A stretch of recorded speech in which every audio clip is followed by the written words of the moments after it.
오늘 주시는 귀한 하나님의 말씀 교사 베이직 이사야서 45장 2절 말씀, 이사야 45장 2절 말씀입니다. 우리 한 절의 말씀을 같이 함께 나누도록 하겠습니다. 자, 먼저 같이 읽습니다. 시작. 내가 너보다 앞서가서 험한 곳을 평탄하게 하며 논문을 쳐서 부수며 새 빗장을 꺾고. 아멘. 계속해서 크리스천 티칭에서 중요한 교사의 역할, 지난주에는 목자는 반드시 양의 이름을 알아야 된다. 교사는 우리 아이들의 이름을 알아야 된다. 이렇게 말씀을 나눴고요. 두 번째 중요한 포인트입니다. 오늘은 목자는 양보다 앞서간다라고 하는 말씀입니다. 이사야서 45장 2절 말씀에 내가 너보다 앞서가서 이렇게 말씀되어져 있죠. 여호수아 3장 11절 말씀에도 보면 보라 온 땅에 주의 언약궤가 너희 앞에서 요단을 건너가니 이렇게 나와 있고, 시편 23편 3절 말씀 같은 경우에는 내 영혼을 소생시키시고 자기 이름 위하여 의의 길로 인도하신다. 그러니까 앞장서서 행하시며 인도하시며 이끌어 가시는 하나님에 대한 말씀을 나눕니다. 앞서가는 것이 결코 쉽지 않죠. 그러나 이끌고 인도하는 사람은 앞에 서서 이끌어 가야 합니다. 이끌어 가면서 우리는 말로도 가르치고 목소리나 어떤 중요한 제스처를 통해서 이리 가야 합니다. 이렇게 말하고 있죠. 근데 중요한 건 교사가 걷는 그 길이나 우리가 걷고 있는 그 길이나 한 번도 걸어보지 않은 동일한 똑같이 걷는 길이라는 거예요. 교사가 먼저 그 길을 걸어봤느냐? 그렇지 않습니다. 교사는 먼저 그 길을 걸어보지 못했어요. 시적인 포인트로 본다면, 시제를 통해서 본다면 지금 우리는 똑같이 그 길을 교사도 걷고 똑같이 학생들도 걷는다는 거예요. 이게 교육학에서 주는 중요한 메시지가 있어요. 그게 뭐냐면 교사도 같은 길을 지금 걷고 있고 학생들도 같은 그 길을 걷는다면 맞아요. 교사와 학생 모두가 지금 이 순간에 하나님의 인도함을 받아 걸어야 된다는 거예요. 다만 우리보다 앞서 가시는 분은 성령님이십니다. 우리보다 앞서 보시는 분도 성령님이시고 미리 앞서 가 머물 수 있는 분도 성령님이십니다. 왜요? 우리는 시간을 초월하는, 예를 들어 1차원, 2차원, 3차원, 4차원의 세계가 있잖아요. 한 20년 전에 나왔던 그 영화 뭡니까? Back to the Future 뭐 이런 것처럼 그렇게 우리가 시와 공을 초월할 수 없는 현재라고 하는 이 시간을 걸어가고 있기 때문에 우리에게 필요한 건 똑같이 성령님의 인도함을 받아야 하는 사람이다. 그럼 다만 목자는 무엇인가? 현재의 시점에서는 함께 그 길을 걷고 있지만 다만 우리가 먼저 그 길에 접어든 자라는 것을 인식하는 게 중요해요. 먼저 접어들어서 먼저 주와 함께 걸었고 주와 함께 여러 많은 상황과 환경들을 극복하고 이겨내며 승리하는 삶을 살아왔다라는 겁니다. 그러므로 오늘 교사와 학생들은 똑같이 성령의 인도함 받아야 되는 자리에 서 있음을 기억하시고, 그리고 먼저 그 길을 걸어오신 교사들이 아이들의 손을 더 굳게 잡아줄 수 있길 바라요. 힘들고 어려울 때 친구가 진짜 친구예요. 예전에 한번 제가 성솔나무 이야기하면서 그 얘기 했었죠. 플루티스트인데, 아주 유명한 플루티스트인데 그가 플룻을 4개 갖고 와서 이 플룻은 강남에 있는 집을 하나 살 수 있고 이 플룻은 좋은 차를 하나 살 수 있고 이 플룻은 공사장 쇠파이프를 떼어서 직접 만든 플룻이고 그 다음에 요 플롯은 뭐예요? 인사동에서 15,000원 주고 산 그건데. 그러면서 이분이 하신 얘기가 자신의 신앙의 성장 배경을 설명하면서 진짜 배고프고 힘들 때 밥 사준 그분이 기억이 나더라. 그래서 힘들고 어려울 때 서로 잘 위로하고 격려하고 세워나가며 함께 지어져 가는 것.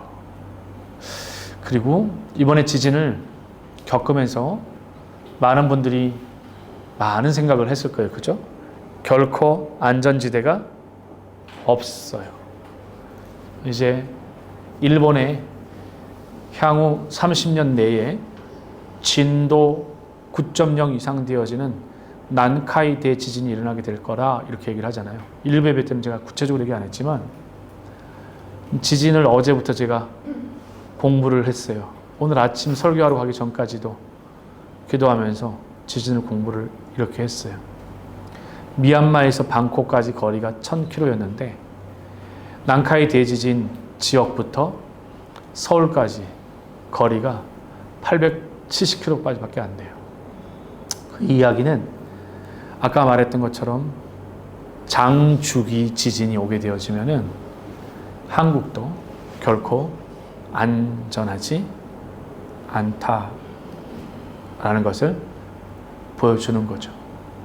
그래서 이렇게 지진 때를 이렇게 보면 아유 참 별걸 다 보고 산다. 그냥 살면 되는 거지 뭘. 신 목사님처럼 지진 대가 어떻고 장주기가 어떻고 지진에 그게 어떻게 되는지 저는 관심이 되게 많아서 미얀마 이번에 지진 난 것도 인도판과 미얀마판이 만나 충돌되어지는 것도 그렇고 자세하게 살펴보면서 지금 이러한 혼돈의 어려운 시기들의 세대를 살아가면서 우리 성도들의 모습을 보면서 귀하다라는 생각을 했어요. 귀하다. 잘하고 있구나. 이런 생각을 했습니다. 그래서 이제 뭐 72시간 정도가 지나고 나면 저마다 이제 곳곳 속속히 집 안으로 들어갈 거라 생각이 들어집니다. 마지막 때가 가까워지고 있는 건 사실이에요. 그러나 그 마지막 때가 아직 시작이 안 됐어요. 종말의 말미, 성경 해석을 잘 하셔야 돼요. 종말의 때는 예수님 때부터 2000년 전부터 하신 얘기예요. 근데 아직 종말의 말미가 시작되지 않았습니다. 종말의 말미 신호탄은 마치 단거리, 장거리에 총을 땅 하고 쏘는 순간에부터 시작되어지는 건데 그건 바로 온 열방에 복음이 다 증거되고 난 후부터 스타트가 될 것입니다. 그래서 이제는 열방의 복음이 다 전해져가는 그런 시기를 살아가면서 저는 우리 선생님들, 우리 목회자들, 장로님, 권사님, 집사님들, 평신도 모든 우리 아이들에 이르기까지 우리보다 앞서 가신 그 주님을 잘 바라보고 살아갔으면 좋겠고요. 절대 신앙생활 하면서 신앙과 관련되어져서는 사람을 보고 신앙생활 하지 마십시오. 끊임없이 제가 말합니다. 신앙과 관련되어져서는 절대로 사람 보고 신앙생활 하지 마시고 사람이 아닌 뭐요? 바로 예수님 바라보고 살아갈 수 있기를 바라요. 미국에서는 5년 전에 재난에 대비해서 숨는 사람들이 얼마 되지 않았지만 지금은 미국 안에서만 2천만 명이 된대요. 그 2천만 명은 지금 자신의 뜰 혹은 미국에서 안전하다고 여겨지는 곳에 밑에 터널을 파고 지하 벙커를 이렇게 그리고 또 50년간 안전하게 언제든지 본인이 피하고 싶다라면 피할 수 있는 1년에 비용이 한 150만 원 정도만 내면 그런 쉘터와 안전지대가 엄청나게 많이 건설이 되고 있고 사람들로부터 각광을 받고 있다라고 합니다. 근데 지금 그러한 말세를 살아가는 우리에게 아무리 튼튼한 외벽, 장벽, 울타리 뭔가가 세워질지라도 신앙 안에 신앙이 먼저 견고하게 반석 위에 세워지지 않는다면 그 모든 것들은 사상 누각처럼 다 무너지는 것과 마찬가지입니다. 무엇보다 제일 중요한 건 말세의 신앙 가운데 우리의 신앙을 견고하게 잘 세워내십시오. 견고하게 잘 세워 가야 합니다.